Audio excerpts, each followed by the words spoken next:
The January transfer window is a time where teams try to save their seasons.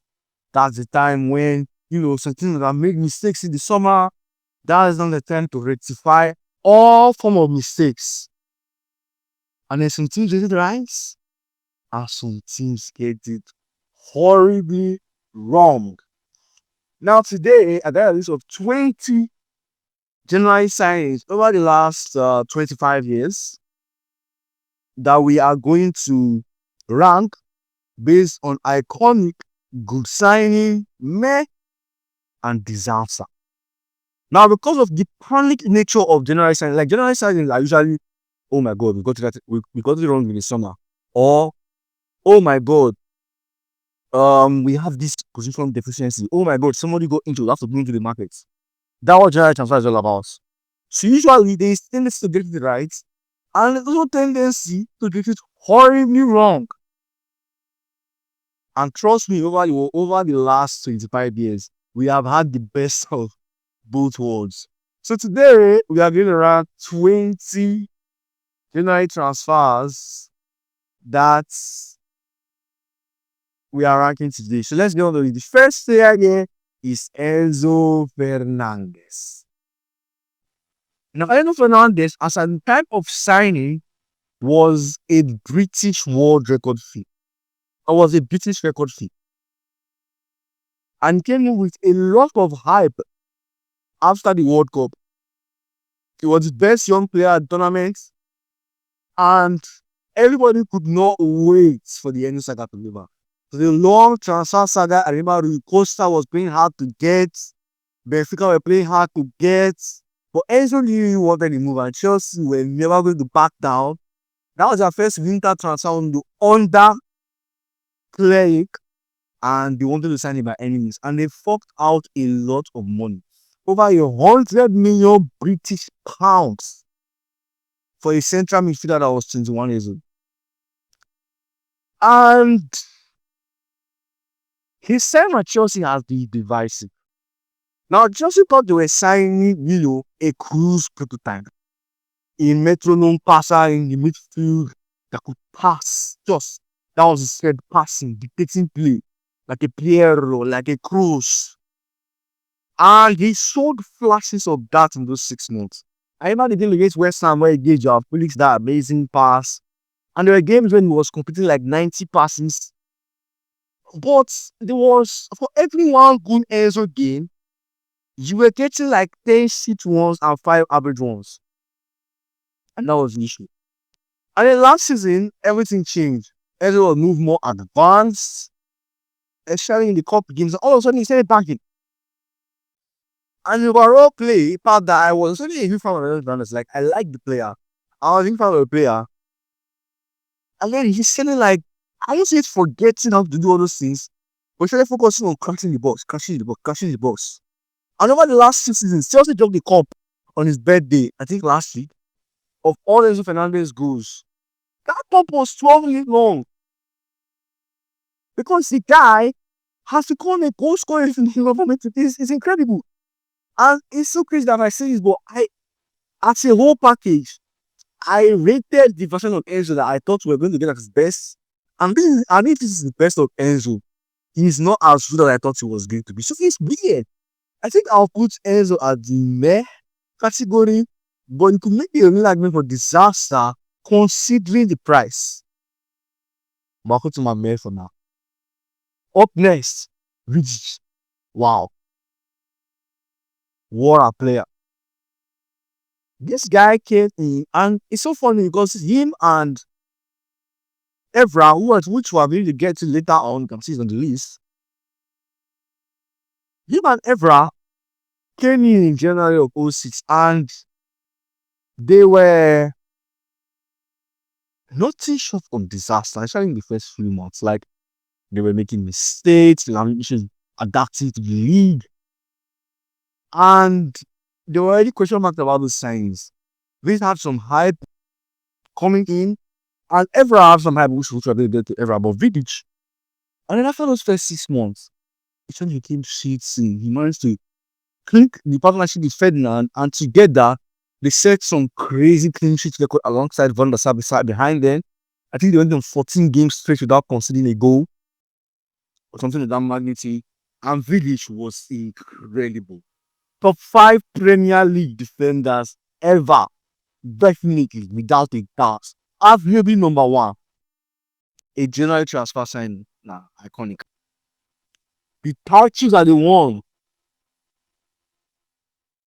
Best player in the league, 09. Best player in the league in 2011. He was out of this world. But that's really gets the iconic straight away. We'll rank them later on because there's someone that's coming that okay, let's up next is Bruno. Now Bruno is a very interesting one. Because at the time when they signed Bruno, their season was not going very well. And those first 6 months, oh my god. Oh my god. It was like they had signed the best player in the world. I think he had 20 G in those first 6 months. It was incredible. It was out of this world. I mean, they didn't just sit on and see, now I have my issue with Bruno as a number 10. He's a creative machine, yes. But then he also uses the ball a lot. But you can't deny that Bruno is a creative machine. And he's a GA machine. But he also went on a 4-year trophy droughts alongside other teams as United.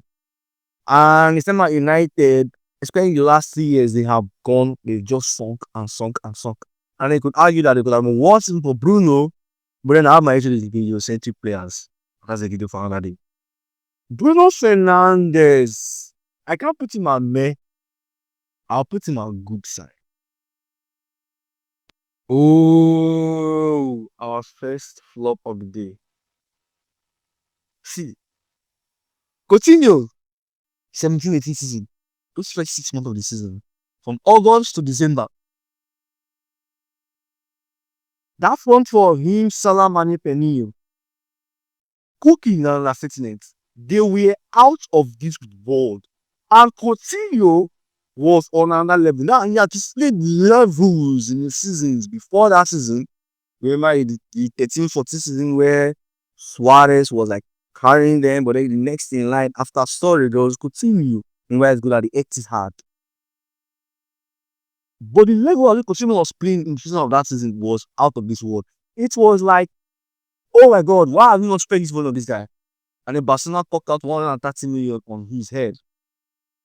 According to the first 6 months, from January to May, he continued that on. He scored the article on the final day of the season. He scored some great goals. The issue with Coutinho and all the issue in Barcelona in that era was they were buying all these big names, yes. But where was the squad building? Similar in Liverpool this summer. Similar to Madrid in the last 2 seasons.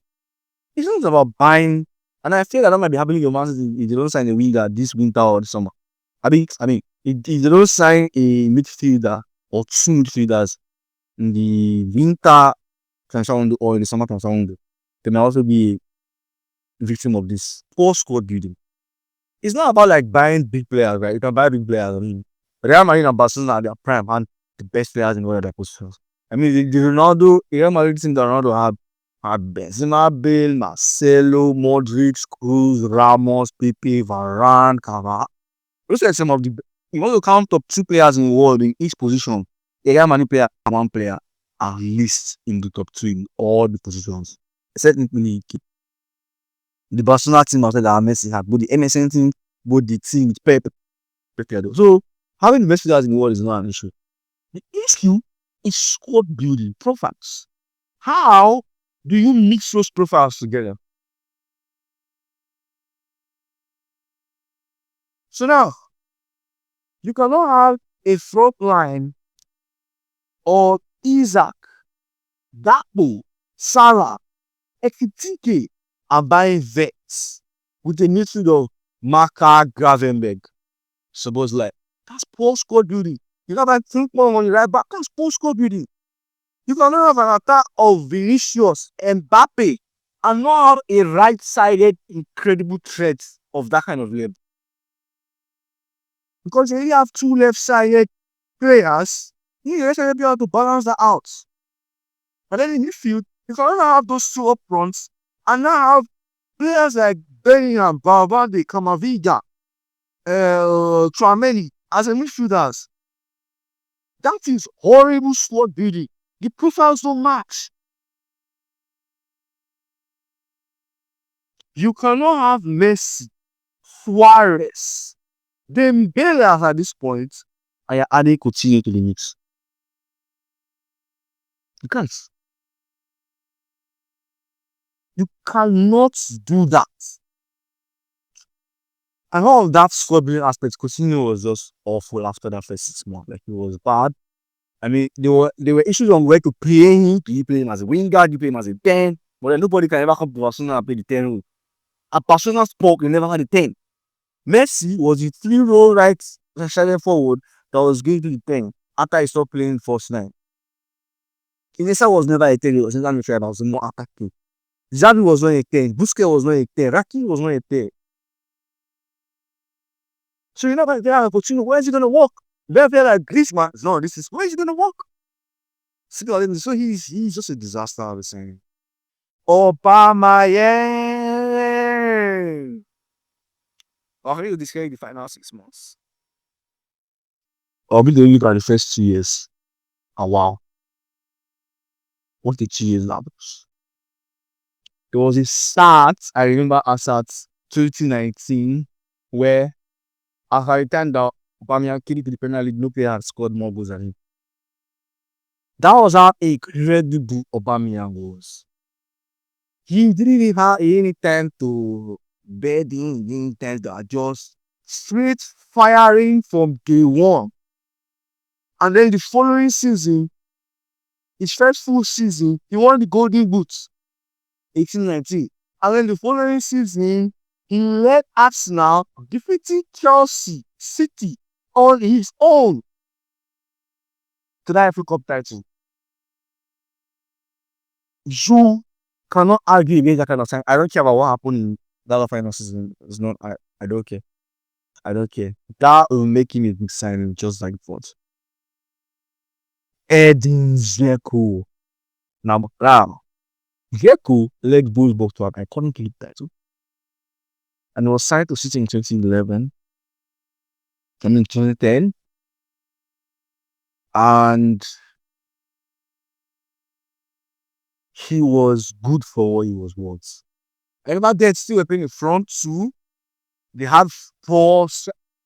City at that point, there was a time when City had Dzeko, Aguero, Jovetic, Negredo, Balotelli. I don't know if they were all at the same time, but yeah, they had those players. So they were playing 2 attackers. So you need, once you play 2 attacker combination, you need 2 bench as well. Dzeko was good. People always talk about the Aguero moments, but you don't forget that without Dzeko's equalizer, there are now be Aguero moments in the first place. Where do I rank Dzeko English list? Where do I rank Dzeko English list?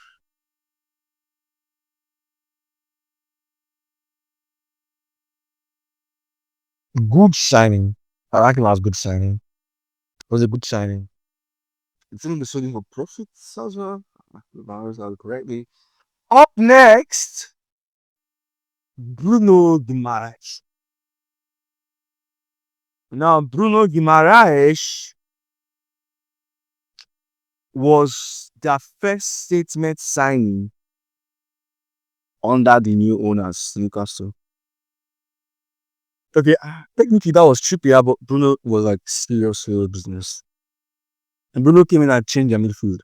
The best midfielder. He's a captain, vice captain, and he's loved among the fan base. He's loved. An incredible player as well. An incredible player. Yes, he can be a thug. Like that, they are thug midfield. Because anybody that plays there. But he led them to their first title in 66 years. For that, it can't be a mess. That's a big signing. Up next is I am Eric Laporte.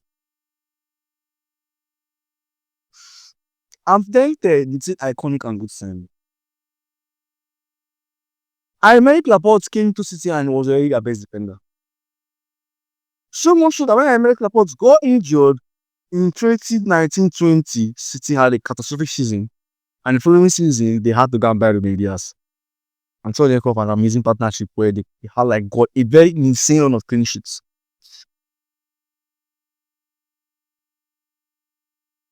Aymeric Laporte goes in iconic for now.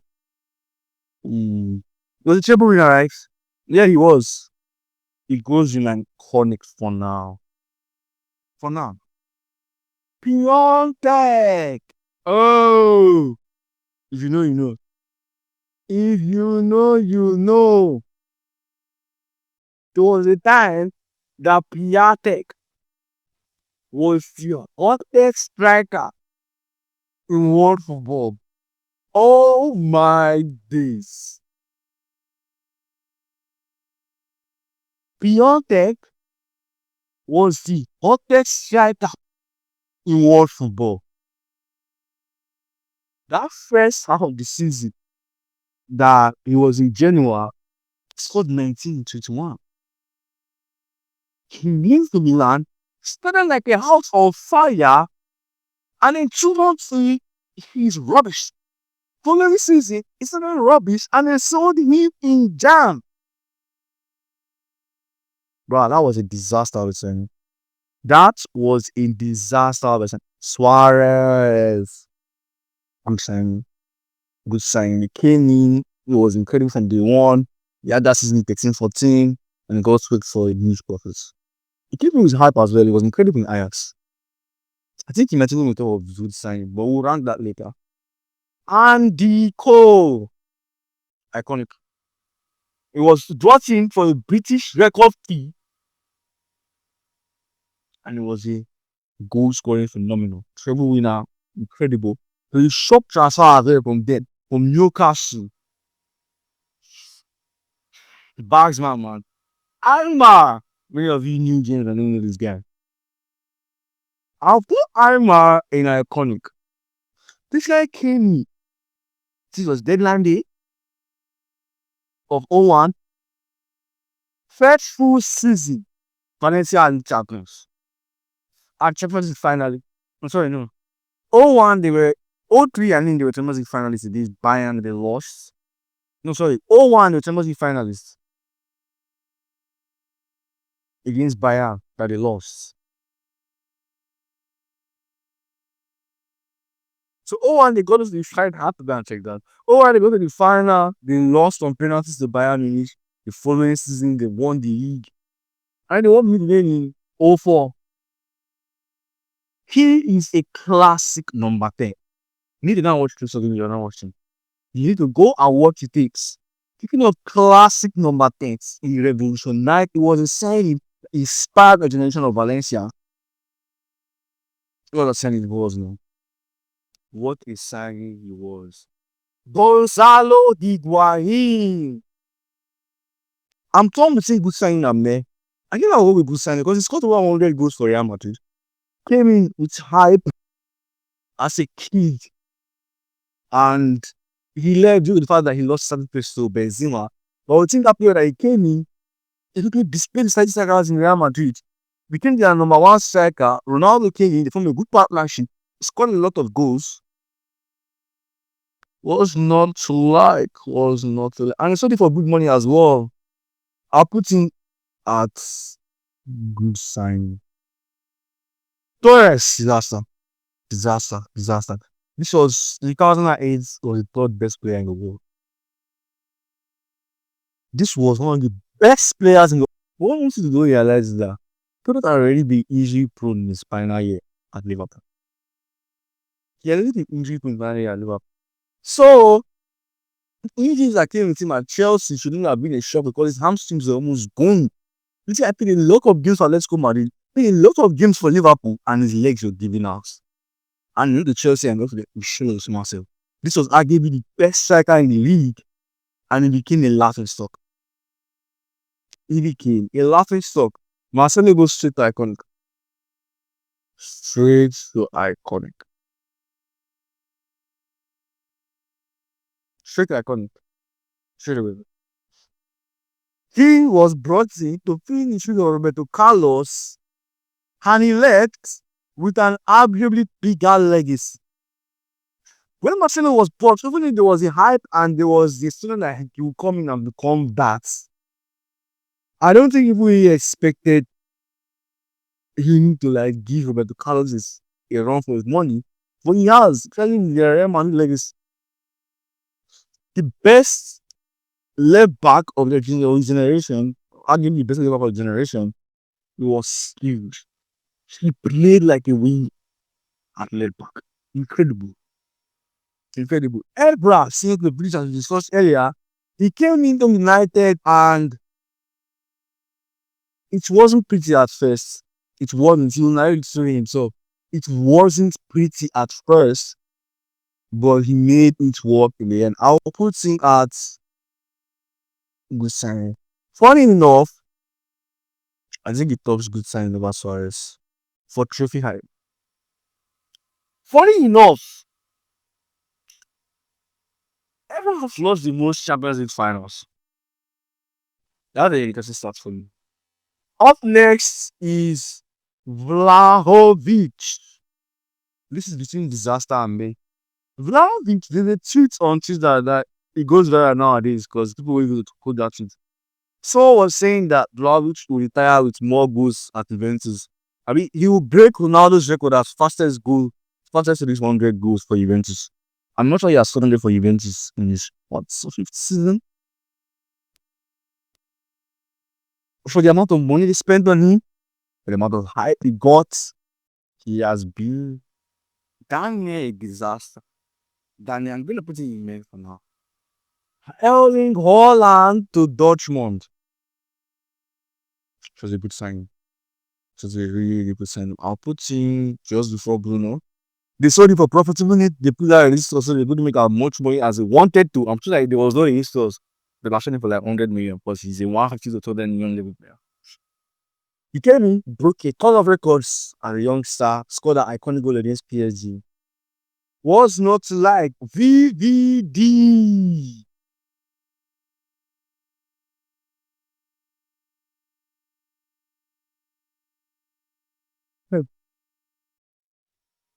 Really, it speaks for itself. He speaks for himself. This guy came in and he changed Liverpool's life. Oh, the whole Salamane thing was cute. But this guy came in and revolutionized the team. Straight off, they went to the Champions League final. Following season, won Champions League. Following season, won the Premier League. He did second in Ballon d'Or. We'll do that ranking later on. Thank you for the disaster. Sanchez was an absolute disaster. He was one of, if not the best player in the league. To the point he was known.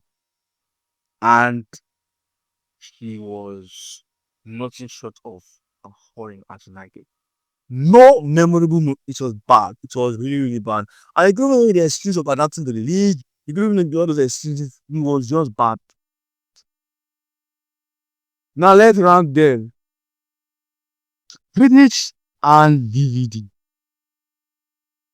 Oh, this is tough. I think DVD is the best American defender ever, but that's a video for another day. So for that, I'll put DVD as number one. Vidic as number two. I'll put Marcelo as number three. I'll put Aymar as number four. Laporte.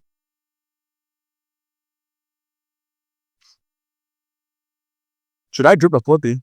No. Let him stay there. I think I'll drop Laporte with a good signing.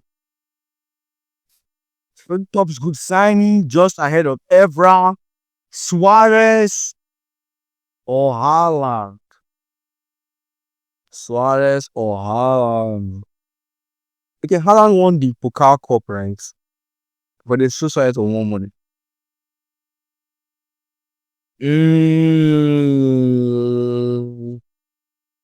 Okay, who was better? Suarez for Liverpool or Haaland for Dortmund. I look at Haaland Dortmund. Though. Low, low. Aubameyang, Bruno,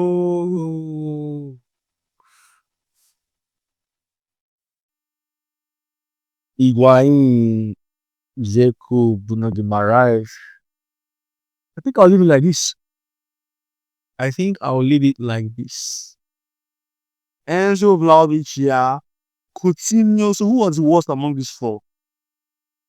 All that came with incredible hype. But Piatek was sold after one season. That's crazy. But that's won the Champions League, so you can't. So the share money state, I think Coutinho is the worst. I think Sanchez is second worst. Torres, the one Champions League, so I'll give him that. But Piontek was a disaster as well. Crazy, but Torres might go ahead of Piontek. And I go ahead of Piontek. So now, thanks for the video. Tell me what you think in the comments below.